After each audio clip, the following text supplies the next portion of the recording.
Hey everyone, happy Monday.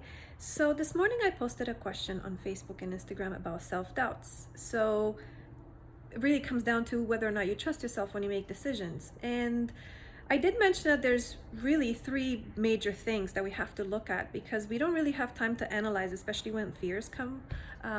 We tend to kind of go in this reactive mode and we tend to react a lot without actually thinking. So it's important to really kind of ground yourself. And that's really the first thing out of the three, I suppose, when it comes to self-doubt, to kind of just ground yourself. Just ground yourself, take a deep breath and slow down and pause. Just really pay attention and be present to where you are, just your location. Just kind of slow down. Super important because that way you can grab whatever you're feeling, from anxiety to fear to whatever thoughts are running through your head. You have to kind of slow it down.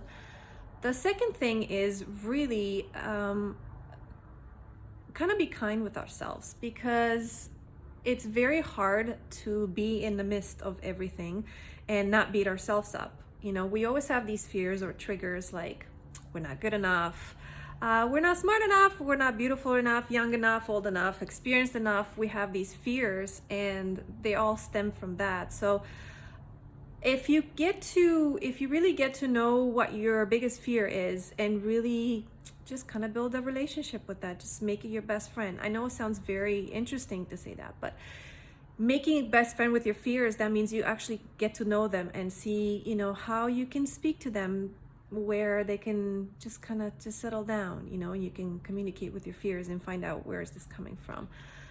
The third thing is the surroundings, from your environment to your work to people around you, people you communicate with.